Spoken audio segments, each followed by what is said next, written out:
할렐루야. 우리 좌우에 계신 분들하고 인사하겠습니다. 너무 잘 오셨습니다. 네, 감사합니다. 자, 우리 4월 달에 들어와서 우리 갈라디아서를 우리 함께 보고 있는데, 자, 오늘 말씀은 갈라디아서 3장 10절서부터 우리가 살펴볼 계획입니다. 자, 일단 오늘 처음 보신 분들 위해서 잠깐 서론을 이야기하면, 갈라디아서는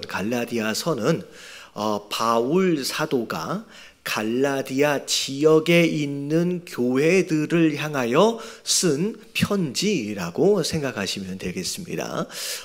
특별히 이 갈라디아서를 쓴 이유는 목회적인 차원 안에서도 특별히 유대인 크리스찬들 가운데 믿음으로 말미암아 구원을 받는다라고 하는 거에 대해서 동의하기도 하지만, 그럼에도 불구하고 할례도 받아야 되는 거 아니냐, 율법도 지켜야 되는 거 아니냐라고 믿음 외에 구원의 조건으로 우리의 또 다른 율법적 행위를 강조하는 자들이 이 갈라디아 교회 안에 들어와 있었다는 거죠. 그래서 그 문제를 사실 해결하기 위해서 이 갈라디아서를 바울이 쓴 거예요. 그래서 1장 안에 딱 들어가서 보면 인사말 바로 다음에 바울이 그 본론으로 먼저 얘기를 하면서 그건 잘못된 복음이다, 다른 복음이다, 그건 천사라고 할지라도 우리가 용납해서는 안 되고, 심지어 그렇게 얘기하는 자들은 뭘 받아야 된다?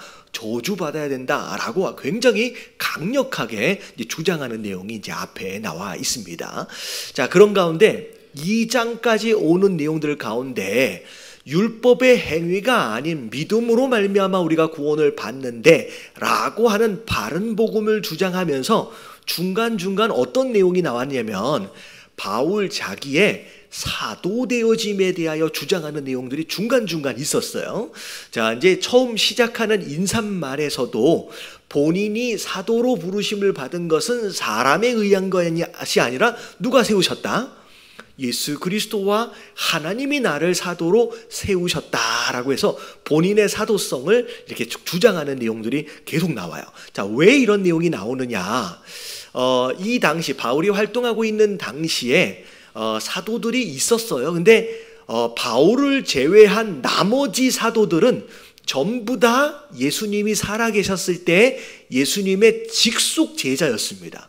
그래서 예수님이 살아생전에 함께 예수님과 3년 동안 따라다녔을 뿐만 아니라 예수님께로부터 직접 가르침을 받은 직속 제자들이에요. 딱 누구만 빼놓고, 바울 사도만 빼놓고 다 예수님의 제자였다는 거죠.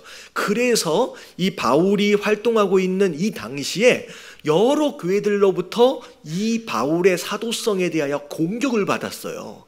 다른 사도들은 다 제자들인데 너는 뭐냐? 라고 이야기하면서, 그래서 이제 바울 사도가 본인의 사도성을 주장하면서 두 가지를 주장합니다. 두 가지를. 첫 번째는 내게 사도라고 하는 직분을 준 자는 사람이 아니라 누구다? 예수님이다. 하나님이 직접 주셨다. 그리고 내가 너희에게 가르치는 이 바른 복음이라고 하는 것이 누군가에 의해서 교육을 받은 게 아니라 내가 직접 하나님께, 예수님께 뭘로 받은 것이다? 다 따라오고 계시죠? 계시로 받은 것이라는 거예요. 누구한테 배운 게 아니라는 거예요. 그래서 다메섹에 올라가서 회심을 하고 난 뒤에 바울 사도가 3년 동안 어디가 있었어요? 아라비아 사막에 있었어요. 거기는 사람이 있는 곳이 아니에요.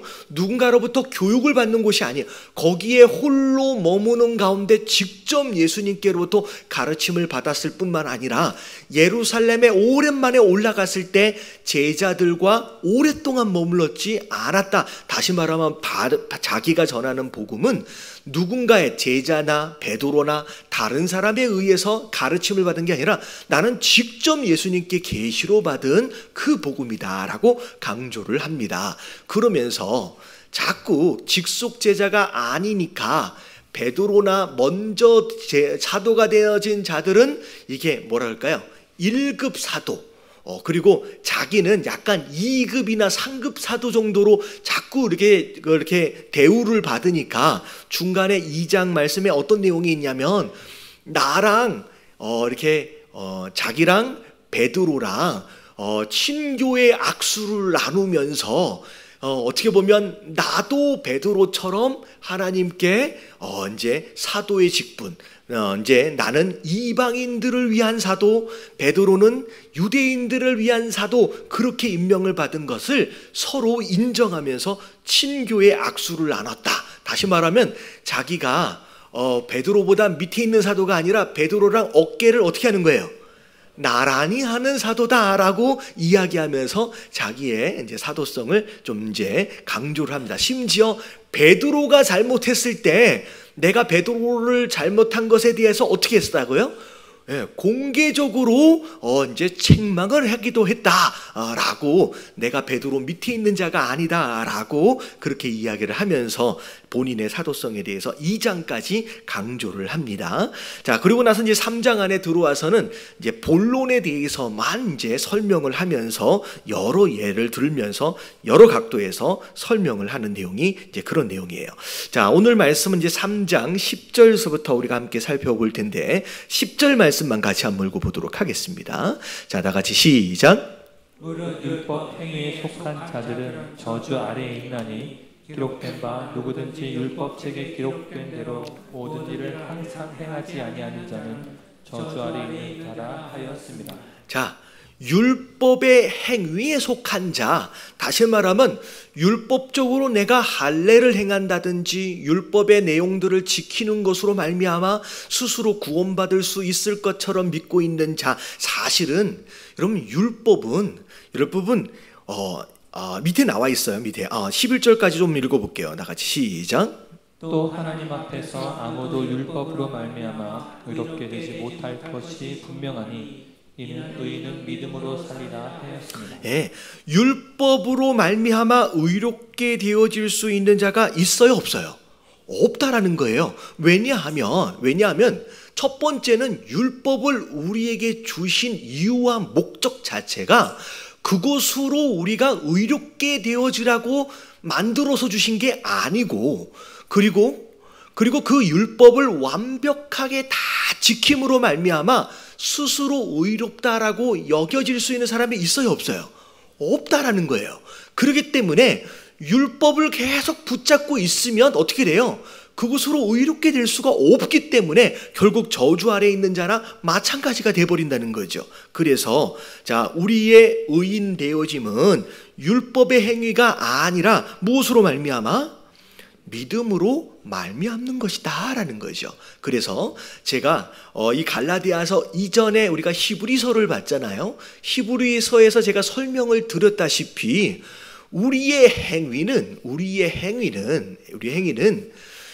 구원의 조건이 아니에요. 우리의 행위는 우리의 조건이 아니에요. 구원의 조건이 아니에요.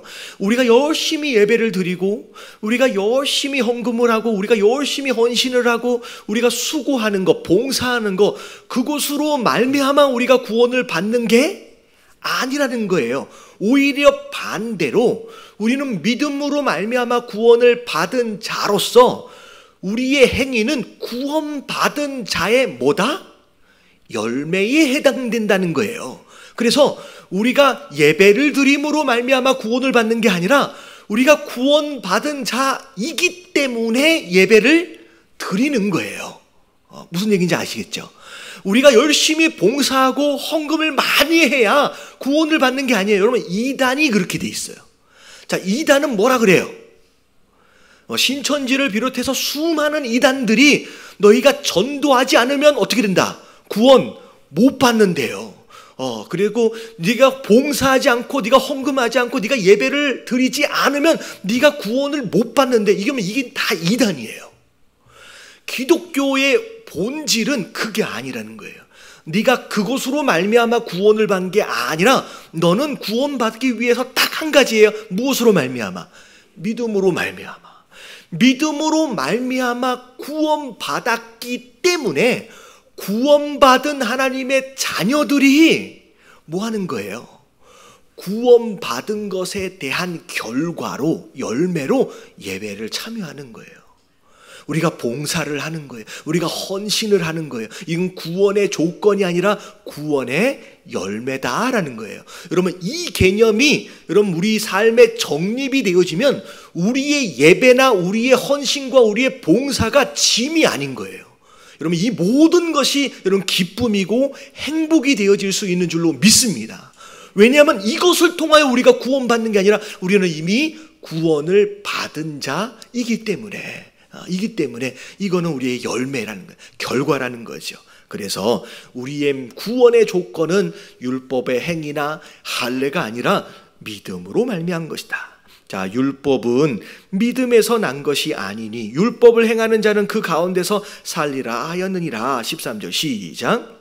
그리스도께서 우리를 위하여 저주를 받은 바 되사 율법의 저주에서 우리를 속량하셨으니 기록된 바 나무에 달린 자마다 저주 아래에 있는 자라 하였습니다. 예수님이 이 땅에 오시기 전까지만 해도 우리는 율법 아래, 저주 아래 있었어요.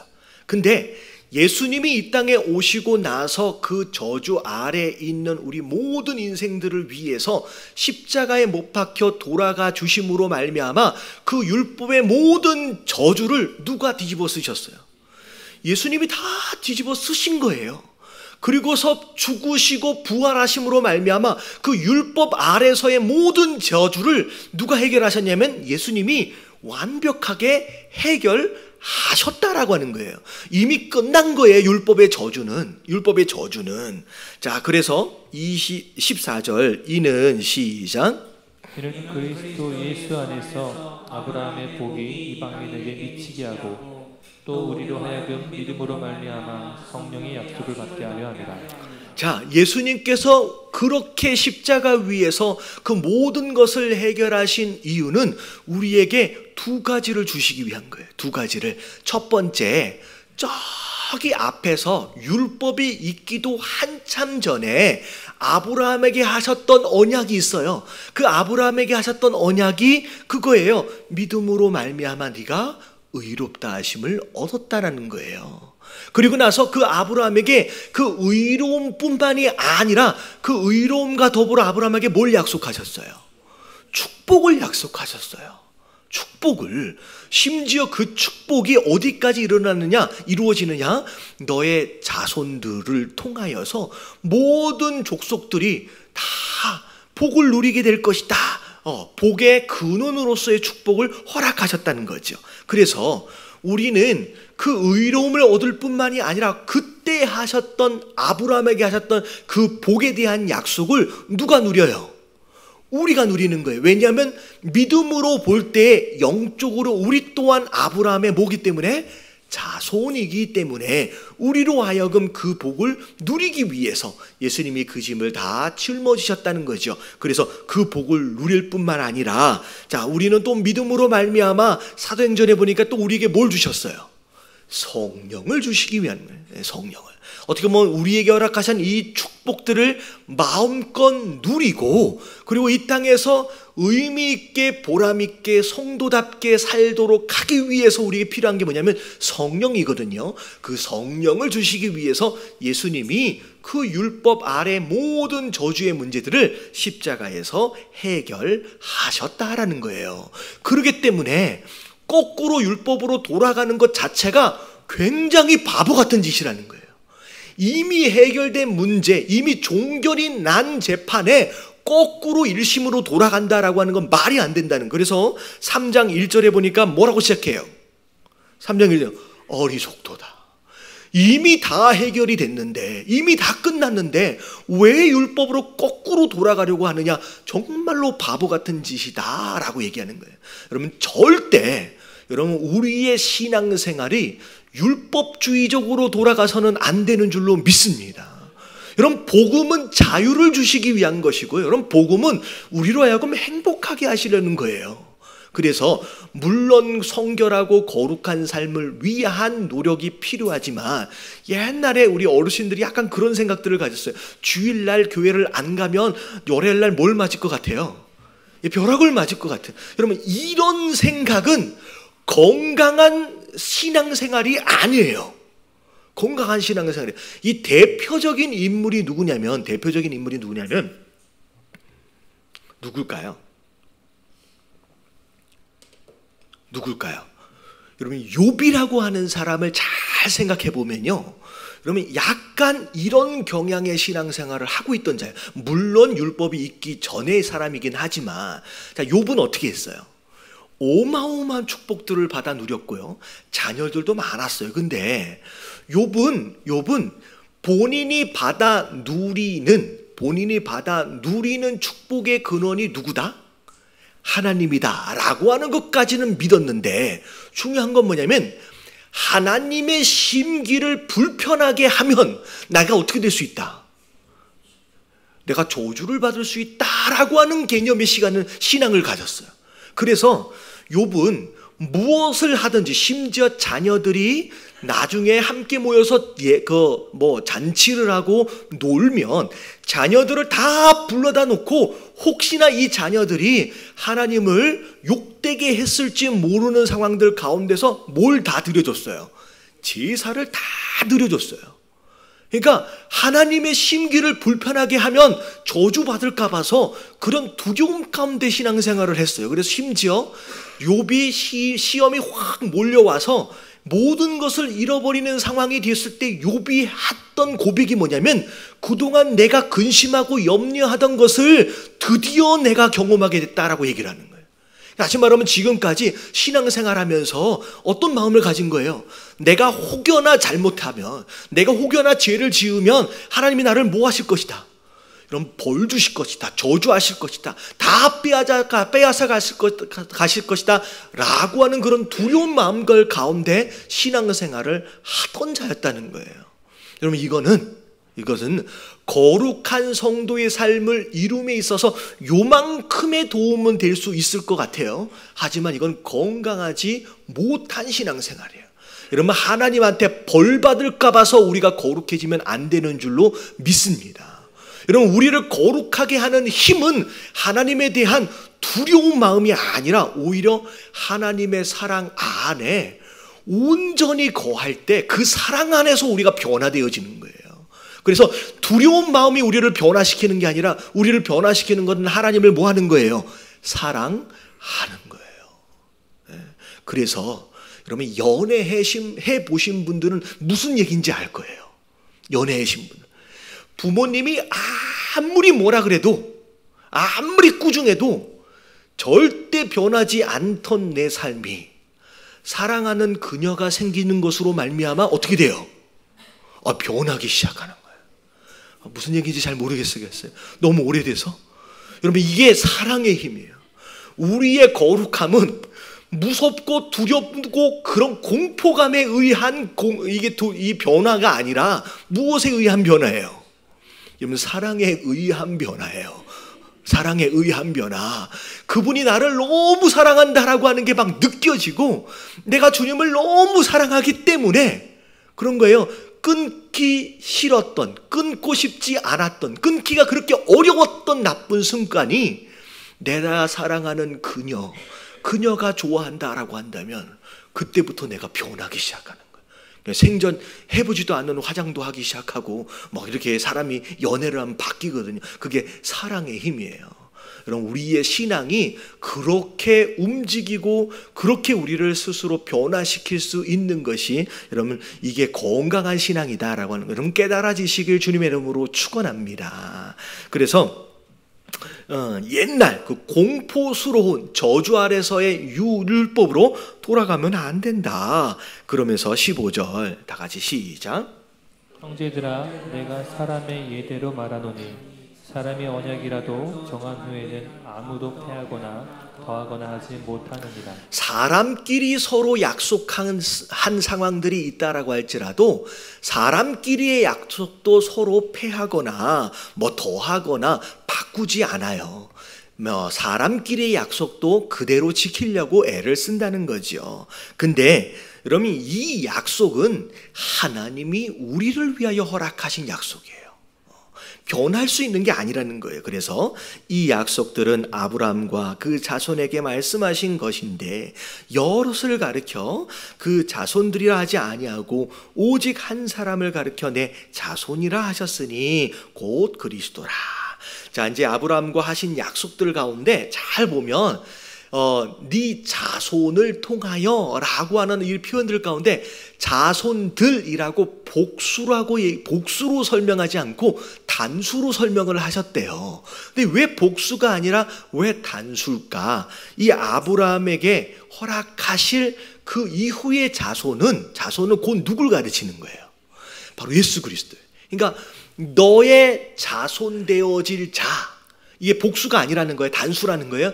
그 자들로 인하여 모든 족속이 다 복을 누리게 될 것이다. 결국은 요 자손이 예수 그리스도고 예수 그리스도를 통하여 우리가 전부 다 그 복을 누리게 되었다라고 하는 것을 이야기하기 위해서 복수로 설명하지 않으시고 단수, 예수 그리스도를 가리키기 위한 단수로 이렇게 기록했다는 거죠. 자, 17절, 18절, 17절만 읽어볼게요. 시작. 내가 이것을 말하노니 하나님께서 미리 정하신 언약을 430년 후에 생긴 율법이 폐기하지 못하고 그 약속을 헛되게 하지 못하리라. 자, 여기까지요. 자, 그래서 아브라함과 하나님이 처음 언약하셨던 그게 오리지널이에요. 그리고 나서 그 이후에 율법이 생겼어요. 그 율법이 생긴 건 아브라함과 하나님과의 언약에 어떤 변경이나 수정이 있기 위해서 이 율법이 생긴 게 아니라 그때 하셨던 예수 그리스도를 향하여 그때 언약하셨던 그거를 효과적으로 이루기 위하여 중간에 도구로서 율법을 허락하신 것이지 그때 하신 언약이 변경되었거나 수정되어진 게 아니라는 거예요. 그래서 율법은 오히려 예수 그리스도 만인의 복의 근원 되실 그 예수 그리스도께로 인도해 갈 수 있는 중간에 도구로서의 역할이지 약속이 변경되어진 거나 아니면 더해진 거나 이런 게 아니라는 거죠. 자, 그러면서 18절 다 같이 시작. 만일 그 유업이 율법에서 난 것이면 약속에서 난 것이 아니리라. 그러나 하나님이 약속으로 말미암아 아브라함에게 주신 것이라. 예, 하나님이 아브라함에게 여기서 약속하신 이 유업은 율법 이전에 아브라함에게 약속하셨던 그 유업이라는 거죠. 율법에서 나온 것이 아니다라는 거죠. 그래서 우리가 아브라함의 복을 누리는 것조차도 율법으로 말미암은 것이 아니라 어디로 말미암은 거예요? 아브라함과 하셨던 그 언약을 근거로 우리가 지금 복을 누리는 것이 율법이 아니라는 거예요. 그래서 구원을 받는 것도 율법이 아니고요. 이 땅에서 복을 받는 것도 율법이 아니라는 거예요. 뭐예요? 다 아브라함과의 언약. 그 언약의 성취가 누구예요? 바로 예수 그리스도다라고 그래서 이제 복음의 원리를 지금 이야기하고 있는 겁니다. 자, 그런 가운데 이제 19절로 넘어올게요. 19절 같이 한번 읽어봅니다. 시작. 그런즉 율법은 무엇이냐? 범법함으로 더하여진 것이다. 천사들을 통하여 한 중보자의 손으로 베푸신 것인데 약속하신 자손이 오기까지 있을 것이다. 자, 그러면 율법은 왜 주셨냐? 왜 주셨느냐? 자, 뭐 하기 때문에? 우리가 자꾸 법을 어기기 때문에 무엇이 죄인지 무엇이 죄가 아닌지에 대한 기준을 알려주시기 위해서 율법을 허락하신 거예요. 우리가 자꾸 죄를 지으니까, 기준을 모르니까. 그래서 율법 시대 저 이전에 가서 보면 사람들이 다 어떻게 행동했대요? 자기의 소견에 옳은 대로 행했대요. 그러니까 자기가 생각할 때 이게 옳다라고 생각하면 그냥 한 거예요.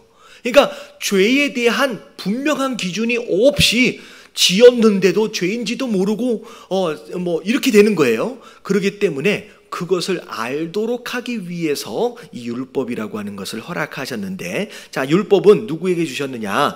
천사들을 통하여 한 중보자의 손으로 베푸신 것이다. 자, 이제 구약에 나오는 이 중보자, 자, 이 중보자가 누굴까요? 여러분, 이게 모세예요. 모세가 자, 하나님께로부터 직접 받았는데, 이제 구약의 전통에 의하면 이제 모세가 누구로부터 받았다고 나와 있냐면 천사로부터 받았다라고 믿어왔습니다. 그래서 이제 유대인들이 익숙한 표현대로 설명을 한 거예요. 천사가 그 모세에게 준 것이다라는 거죠. 자, 약속하신 자손이 오기까지 있을 것이다. 자, 이 율법의 유효 기간이 있다는 거예요. 언제까지래요?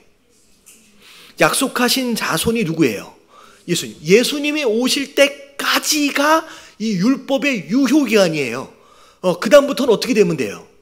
예수님이 오심으로 완성되어진 것으로 말미암아 이제는 더 이상 쓸모가 없이 되어진다는 거죠. 자, 그런 가운데 20절 말씀, 자, 같이 한번 읽어볼게요. 시작. 그 중보자는 한 편만 위한 자가 아니라 하나님은 한 분이시니라. 자, 그 중보자 모세예요. 모세는 중보자라고 하는 것은 어떤 의미냐? 이쪽과 이쪽을 서로 연결하는 거예요. 그렇기 때문에 중보자는 한쪽 편에 서 있으면 되는 게 아니라는 거죠.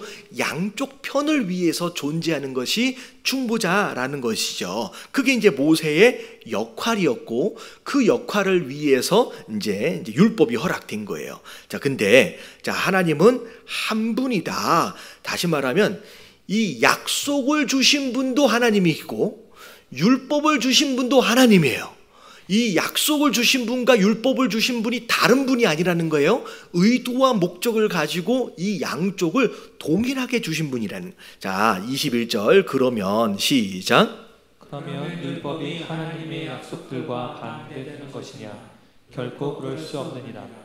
만일 능히 살게 하는 율법을 주셨더라면 의가 반드시 율법으로 말미암았으리라. 네, 한 하나님이 두 가지를 만드셨는데 이 두 가지에 대해서 다른 말을 하시면 안 되죠. 그러니까 한 하나님이기 때문에 다른 목적을 가지고 같이 만드신 거예요. 그래서 이 율법이 아브라함과 하셨던 약속하고 부딪히는 게 아니에요. 아브라함이가 하셨던 그 약속을 이루기 위해서 중간에 도구로 쓰시기 위해서 율법을 허락하신 거지, 율법이 이 약속하고 부딪히거나 반대되어지는 것은 아니다. 그렇지 않다.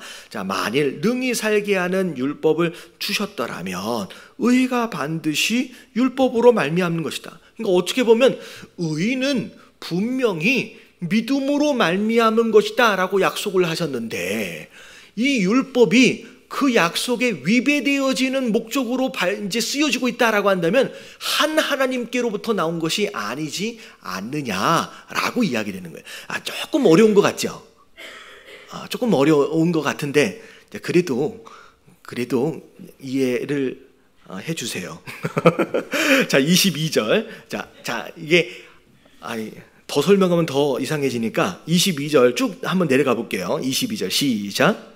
그러나 성경이 모든 것을 죄 아래에 가두었으니 이는 예수 그리스도를 믿음으로 말미암는 약속을 믿는 자들에게 주려 합니다. 자, 성경이 모든 것을 죄 아래 가두었어요. 그러니까 어떻게 보면 이 모든 그러니까 어떻게 보면 우리 하나님이 아브라함과 하셨던 그 약속의 성취가 이 예수 그리스도를 통하여 이루어지도록 하기 위해서 이게 있기 전까지는 율법 아래 다 어떻게 한 거예요? 전부 다 아래 가두어 둔 거예요. 어떻게 보면 이것이 오기 전에, 예수 그리스도가 오기 전에 여기서 다 해결을 해버릴 수 있다라고 한다면 예수님이 오시는 게 의미가 있어요, 없어요? 없지요. 그때가 될 때까지 전부 다 죄 아래 다 가두어 둔 거예요. 이 해결되지 않도록 다 이게 묻어둔 거라는 거죠. 근데 결국은 어떻게 돼요? 뭐 하기 위해서? 예수 그리스도를 믿음으로 말미암아 약속을 믿는 이 그들에게 주시기 위해서 구약까지 예수님이 오시기 전까지는 전부 다 죄 아래 묻어둔 겁니다. 자, 그리고 나서 자 23절에 보니까 믿음이 오기 전에 우리는 율법 아래 매임받고 계시된 믿음의 때까지 갇혔느니라. 그때까지 예수님 오시기 전까지는 그 저주 아래 있었던 거죠. 자, 이것이 24절 시작. 이것이 율법이 우리를 그리스도께로 인도하는 초등교사가 되어 우리로 하여금 믿음으로 말미암아 의롭다함을 얻게 하려 합니다. 자, 그런 가운데 믿음으로 말미암아 구원을 받는 그것, 예수 그리스도가 오실 때까지 율법은 그 예수 그리스도를 계속 기다리게 할 뿐만이 아니라 그 예수 그리스도께로 이 율법이 뭐 해가는 거예요? 인도해 가는 거예요. 그래서 아주 쉽게 설명을 하면 율법이 없으면 내가 죄인인지를 몰라. 내가 죄를 짓고 있는지를 모르는 거예요. 그러면 죄를 짓고 있는지를 모르면 나를 구원하실 구원자가 필요하다는 걸 알아요, 몰라요? 몰라요. 왜냐하면 난 죄인이 아니기 때문에. 근데 율법이 딱 있고 나니까 깨닫는 거야. 내가 죄인이구나. 내가 죄인이구나. 그래서 죄 가운데 저주받을 수밖에 없는 인생이구나라는 걸 율법으로 인하여 아는 거예요. 그것으로 말미암아 뭘 깨달아요? 나를 구원하실 누가 필요해요? 예수님이 필요하구나. 예수 그리스도가 필요하구나. 구원자가 필요하구나 라고 하는 것을 율법으로 인하여 알게 되는 거예요. 그래서 그 율법으로 인하여 예수 그리스도를 기대하게 되고 예수 그리스도를 갈망하게 되고 예수 그리스도를 바라보게 되는 거예요. 그게 이 율법의 역할이라는 거예요. 무슨 얘기인지 아시겠죠? 이 율법 자체가 의롭게 하는 게 아니라 율법이 의롭게 할 수 있는 예수 그리스도에게로 인도해 가는 무엇의 역할이다? 초등학교 선생님 정도의 역할이 바로 율법이다 라고 얘기하는 거예요. 근데 자꾸 이 유대인들이 마치 그 율법으로 말미암아 예수님 없이도 뭘 얻은 것처럼 구원이나 의를 얻을 수 있는 것처럼 자꾸 착각하고 있다라는 거죠. 자, 그런 가운데 자 25절 자 믿음이 온 후로는 우리가 초등교사 아래에 들어가면 돼요, 안 돼요? 이제 끝난 거예요. 초등교사는 이미 역할이 끝난 거예요. 역할이 26절 너희가 다 믿음으로 말미암아 그리스도 예수 안에서 뭐가 됐대요? 하나님의 아들이 되었대요. 우리의 하나님 자녀 되어짐, 특별히 아들이라고 얘기하니까 여자분들이 별로 안 좋아하실 수 있는데 여러분 성경 안에서 왜 아들이라고 하는 표현을 자꾸 쓰느냐, 이때 당시의 전통에 의하면 부모의 모든 것을 누가 상속받아요? 아들이 상속을 받아요. 미안하지만 이때 당시. 그래서 자녀가 아닌 아들이라고 말씀하시는 표현하는 이유는 뭐냐면 그분의 자녀 되어짐으로 말미암아 마땅히 그분의 모든 소유를 우리가 뭐 하게 돼요? 다 물려받고 상속받을 자로서의 위치를 설명하기 위해서 아들이라고 얘기하는 거지, 이게 남녀를 이렇게 뭐라 그래요? 이렇게 불공평하게 뭐 그렇게 하기 위해서 하는 의도는 아닙니다. 그래서 상속자로서 우리가 그리스도 안에서 하나님의 자녀가 된 것이다. 그래서 27절 자 이제 우리께 어떻게 살아야 되느냐. 자, 다 같이 시작. 누구든지 그리스도와 합하기 위하여 세례를 받은 자는 그리스도로 옷 입었느니라. 자, 그러면 하나님의 아들이 되었는데 그 다음에 이제는 어떻게 해야 되냐면 누구든지 그리스도와 뭐 하래요? 합하기 위하여. 여러분 이게 그리스도와의 하나 되어짐, 연합을 이야기하는 거예요. 자, 이제는 하나님의 자녀 되어진 자로서 예수님과 하나 되어진 삶을 이제는 살아야 된대요. 그래서 그렇게 되기 위하여 자, 뭐 해야 돼요? 첫 번째, 세례를 받으래요. 자, 믿고 세례를 받는 거예요. 그래서 그럼 여기에 혹시나 내가 이미 영접을 하고 믿었음에도 불구하고 세례나 침례를 받지 않으신 분들은 그럼 빨리 세례 침례를 받아야 되는 줄로 믿습니다. 그래서 우리 여름 때 침례를 합니다. 그래서 못 받으신 분들은 신청하셔서 침례를 이제 하셔야 돼요. 그래서 세례를 받은 그 사람은 자 이제 어떻게 해야 돼요? 그리스도로 옷을 입는데요. 여러분 이 표현은 신약 성경에 종종 등장하는 표현이에요. 예수 그리스도로 옷 입는다라고 하는 거예요. 어떻게 보면 죄인된 우리, 어떻게 보면 굉장히 더럽혀진 자예요. 근데 우리가 하나님 앞에서 의롭다 하심을 입기 위한 방법들 가운데 유일한 방법은 예수 그리스도로 옷을 입어서 우리의 모든 더러움을 어떻게 하는 거예요? 씻어내고 하나님 앞에서 가려내는 거예요.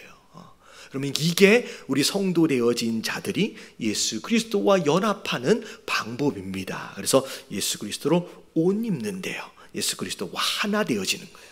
자, 그래서 28절 너희는 유대인이나 헬라인이나, 다시 말하면 헬라인은 이방인이에요. 자, 이방인이나 또 종이나 자유인이나 남자나 여자나 다 그리스도 예수 안에서 뭐다?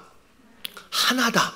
이제 예수 그리스도로 같은 옷을 입은 자로서 이제는 다 하나 되었다라는 거죠. 다 하나. 그래서 이때 당시에 서로 너는 이방인이구나, 너는 남자구나, 넌 여자구나, 뭐 이런 어떤 계급이나 이런 것으로 위아래를 정하는 게 아니라 이제는 그리스도 예수 안에서 옷 입은 자로서 전부 다 하나가 되었다라는 거. 이게 바로 이제 간접적으로 말하고 있는 교회 공동체를 의미하는 거예요. 우리가 다 하나예요. 자, 그리고 나서 29절, 자 마지막 절입니다. 자, 다 같이 한번 읽어볼게요. 시작. 너희가 그리스도의 것이면 곧 아브라함의 자손이요 약속대로 유업을 이을 자리라. 자, 그래서 결국 예수 그리스도와 하나 되어짐으로 말미암아, 자 하나 되어졌는데 그게 이제 결과적으로 볼 때 29절을 보니까 그리스도의 뭐래요? 그리스도의 것이래요. 예수 그리스도와 하나가 되어지는 순간 우리의 소유권이 누구에게로 넘어가요? 예수 그리스도. 예수 그리스도의 소유되어진 자가 되는 거예요. 우리의 주인이 누구예요? 예수 그리스도가 되는 거예요. 근데 예수 그리스도가 주인이 되어짐으로 말미암아 우리가 되게 손해보는 것 같고, 여러분 그런 게 아니에요. 그것으로 말미암아 우리가 누릴 수 있는 복이 뭐냐면 아브라함의 자손으로서, 영적인 아브라함의 자손으로서 아브라함과 하셨던 그 모든 약속이 누구에게도 영향을 미치는 거예요. 바로 나에게도 영향을 미치는 거예요. 여러분 하나님이 약속을 아브라함하고 3가지를 하셨어요. 자, 첫 번째 이게 우리가 누려야 할 약속이에요. 축복이에요. 첫 번째 뭐에 대한 약속? 자, 첫 번째가 자손에 대한 약속이에요. 자손에 대한. 아브라함은 그때 자식이 없었거든요. 근데 하나님이 아브라함에게 자손에 대한 약속, 심지어 네 자손이 뭘 이루도록? 민족을 이루도록 하겠다라고 어마어마하게 많은 자손을 약속하셨습니다. 그래서 우리에게 허락하시는 첫 번째 축복은 육적인 자손뿐만 아니라 우리를 통한 영적인 자손에 대한 축복을 우리에게 허락하신 거예요. 이게 첫 번째 축복입니다. 자, 그리고 두 번째 아브라함에게 허락하셨던 축복이 뭐예요? 자, 이름을 창대하게 하리라. 이름에 대한 복을 주신 거예요. 여러분 이름에 대한 복은 뭐에 대한 내용이냐? 어떤 사람의 이름을 딱 들었을 때 와, 그 사람 어떻게 보면 모든 사람들에게 존경을 받는 자. 여러분 그런 이름을 얻으려면 이 땅에서 어떻게 살아야 돼요? 여러분 간단하게 부자로 산다고 존귀한 이름을 얻는 게 아니에요. 존귀한 이름은 뭐 부요함과 더불어 어떻게 보면 하나님이 그 이름 가운데, 그 인생 가운데 의미 있고 보람 있는 삶을 허락하셨을 때만 가능한 거예요. 그래서 내가 죽을 때 속담에 그런 속담 있잖아요. 짐승은 죽어서 뭘 남겨요?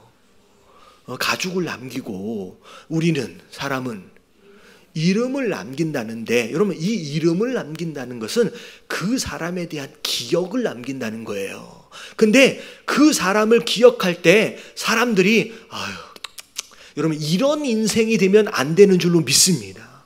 와, 그 사람. 그래서 이스라엘에 가보면 정말로 최고의 이름 가운데 이름이 데이빗이라고 하는 이름과 아브라함이라고 있는 이름이에요. 이 다윗과 아브라함 이 이름에 비등한 이름이 없습니다. 그러니까 최고로 존귀한 인생을 산 자가 바로 그 축복을 받는 거예요. 그래서 여러분 이 두 가지 축복, 내가 이 땅에서 얼마나 많이 누렸느냐가 아니라 정말 누가 봐도 존귀하게 여겨질 만한 여러분 그런 인생을 사실 수 있는 저와 여러분들 되시길 주님의 이름으로 축원합니다. 그래서 이 마찬가지예요. 여러분들이 죽고 나서 여러분들에 대해서 어떤 기억을 가지고 있느냐가 왜 굉장히 중요해요. 여러분 자식들에게 불쌍한 우리 어머니, 불쌍한 우리 아버지로 기억되어지면 얼마나 슬픈 인생이에요. 여러분 그런 인생이 되면 안 되는 거예요. 할렐루야. 우리 어머니 기억하고 우리 아버지를 기억하면 우리 아버지, 우리 어머니 그야말로 생각만 해도 마음이 뿌듯해지고 감격이 있고, 나도 우리 아버지처럼, 나도 우리 어머니처럼. 여러분 자녀들에게 그런 얘기를 들으셔야 돼요. 할렐루야. 옆에 자녀들을 같이 계신 분들이 생각할 때 나도 엄마처럼 살 거야. 여러분 이게 존귀한 이름이에요. 나도 아빠처럼 살 거야. 자녀가 아버지처럼 어머니처럼 살고 싶은 여러분 그런 인생이 되는 게 이 두 가지 축복, 두 번째 축복이에요. 여러분 이런 축복을 누리시길 주님의 이름으로 축원합니다. 자, 세 번째 축복이 뭐였어요? 네가 복이 될 거래요. 네가 복의 근원이 될 거래요. 그래서 네가 어디를 가든지 너로 인하여 모든 족속들이 복을 받을 거래요. 여러분 이 복을 받아야 되는 줄로 믿습니다. 그래서 여러분 성경적 원리가 그거예요. 여러분 한국에 오래되어진 풍수지리, 한국의 전통은 거꾸로예요. 땅이 사람에게 복이 돼요. 그래서 풍수지리는 무엇을 의미하느냐? 내가 어디에 가서 머물러 있느냐에 따라서 그 땅이 사람에게 복을 준다고 믿었어요. 여러분 이게 풍수지리예요. 근데 성경은 그렇게 얘기하고 있지 않아요. 땅이 복을 받는 게 아니라 누가 복을 받는 거예요? 사람이 복을 받는 것이고, 복을 받은 사람이 그 땅에 머물러 있음으로 말미암아 그 땅이 함께 복을 받는 거예요. 그래서 이 땅에 있는 모든 피조물들이 계속 고대하고 있는 게 누굴 고대하고 있는데요? 하나님의 아들들을 고대한대요. 땅이. 그래서 똑같은 땅이지만 그냥 하나님을 모르는 자들이 살고 있을 때는 벌판에서 광야였어요. 근데 하나님을 믿는 자들이 그 땅에 들어가는 것으로 말미암아 그 땅이 오아시스가 되는 거예요. 그 땅이 축복의 땅이 되는 거예요. 그러면 이 땅에 이 신도시잖아요. 저는 우리가 신도시에 올 때는 어떤 마음으로 왔어요? 이 정도면 살만하겠다. 이 정도면 나에게 행복과 편안함을 주지 않겠는가라고 하는 기대를 가지고 왔거든요. 근데 사실은 반대예요. 내가 이 땅에 들어오는 것으로 말미암아 여러분 나로 인하여 김포가 복을 받게 되는 줄로 믿습니다. 신도시가, 김포 한강 신도시가 나에게 복을 주는 게 아니에요. 내가 여기 있어서, 내가 이 김포 한강 신도시에 있기 때문에 김포 한강 신도시가 나 때문에 복을 받는 거예요. 할렐루야.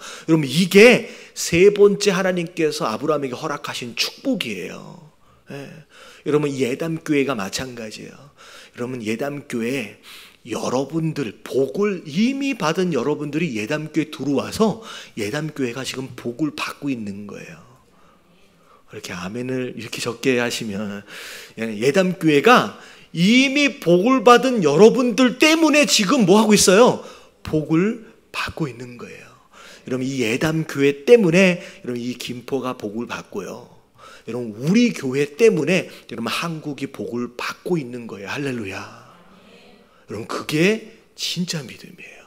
그래서 어딜 가야, 어느 회사를 가야, 누구랑 장가를 가고 시집을 가야 내가 행복할까, 복을 받을까? 그게 아니에요. 내가 가는 그 가정이, 내가 가는 그 회사가 나 때문에 복을 받게 돼 있는 거예요. 네. 그래서 제가 전에 저희 아버지 살아계셨을 때 그런 이제 학교 면접을 해야 되는데 한국에서 학교 면접을 하려고 그러는데 저희 아버지가 그렇게 얘기하시더라고요. 네가 왜 면접관이 네가 왜 우리 학교에 들어오려고 하느냐라고 물으면 아버지가 저한테 뭐라고 얘기하라고 가르쳐줬냐면 제가 이 학교를 들어와서 이 학교가 복을 받게 될 겁니다 라고 얘기하라고 그러더라고요. 차마 그 얘기는 못했어. 저 때문에 이 학교가 복을 받게 될 것입니다 라고 이야기를 하라고 저희 아버지가 가르쳐 주셨거든요. 차마 면접관 앞에서 제가 그 얘기는 못했는데 그 얘기가 맞는 거더라고요. 그게 맞는 거예요. 나 때문에, 여러분들 때문에 여러분들의 환경이 복을 받게 될 줄로 믿습니다. 그걸 위해서 예수님이 십자가에 못 박혀 돌아가신 거예요. 율법이 아니에요. 그걸 위해서 예수님이 십자가에 못 박혀 돌아가신 거예요. 율법주의로 돌아가지 마세요. 경직된 신앙생활로 돌아가지 마세요. 벌 받을까 봐서, 저주 받을까 봐서 그렇게 거룩하게 되어지려고 하지 마시고, 여러분 자유를 마음껏 누리시는 가운데 오히려 예수 그리스도의 사랑 안에서 사랑이 나를 변화시키도록 하세요. 여러분 그게 행복한 신앙생활이에요. 그게 복음인 줄로 믿습니다. 우리 찬양팀 나오시고 우리 같이 하나님 찬양하시면서 결단하는 시간 갖도록 하겠습니다.